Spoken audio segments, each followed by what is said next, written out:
আসসালামু আলাইকুম, সবাইকে স্বাগত জানাচ্ছি আমার চ্যানেলে। আল্লাহর রহমতে আশা করি যে যেখানে আছেন সবাই সুস্থ এবং ভালো আছেন। আজকে আমি easy egg caramel pudding recipe নিয়ে এসেছি। আশা করি সবাই মনোযোগ দিয়ে দেখবেন এবং সবার কাছে ভালো লাগবে।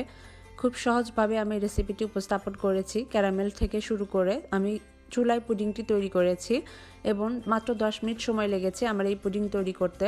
অনেকের ধারণা চুলায় সুন্দরভাবে পুডিং তৈরি করা যায় না, তবে চুলাতে পারফেক্ট পুডিং তৈরি করা যায়। এটি ওভেনের থেকেও অনেক সুন্দর পুডিং তৈরি করা যায়। আমি আজকে এই রেসিপিটি দেখাবো। দেখুন ভেতরটা কতটা সুন্দর হয়েছে এবং সফট হয়েছে।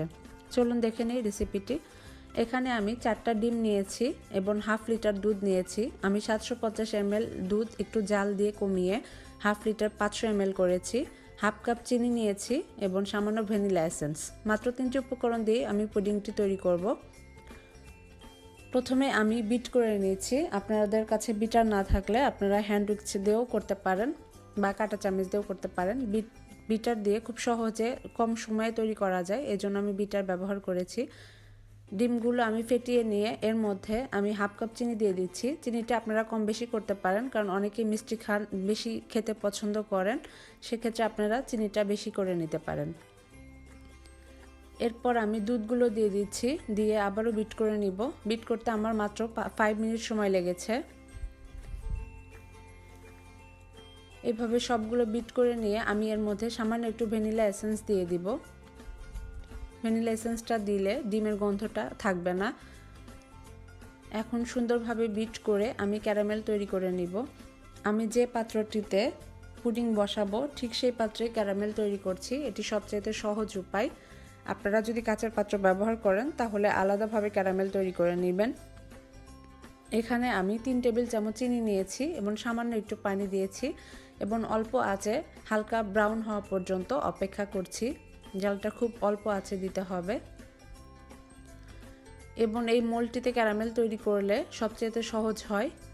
কেউ চাইলে আলাদাভাবে করে নিতে পারেন। মোটামুটি ব্রাউন হওয়ার পর আমি সবগুলো লিকুইড এর মধ্যে ঢেলে দিচ্ছি।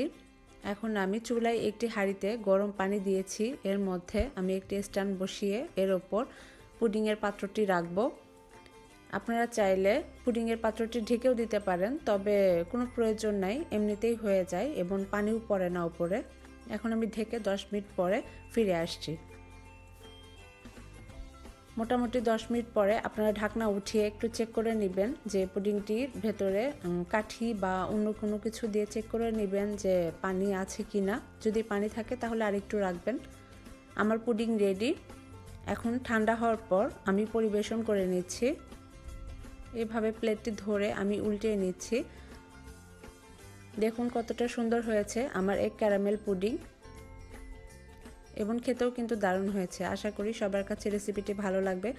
যদি ভালো লেগে থাকে তাহলে প্লিজ সাবস্ক্রাইব করতে ভুলবেন না এবং আমার সাথেই থাকবেন এবং নতুন ভিডিও আপলোড করলে যেন সঙ্গে সঙ্গে পান, এজন্য নোটিফিকেশন ক্লিক করে রাখবেন।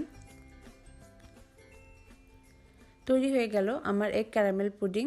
দেখতে যতটা সুন্দর হয়েছে খেতেও কিন্তু দারুণ হয়েছে। সবাই ভালো থাকবেন, সুস্থ থাকবেন। আল্লাহ হাফেজ। আসসালামু আলাইকুম।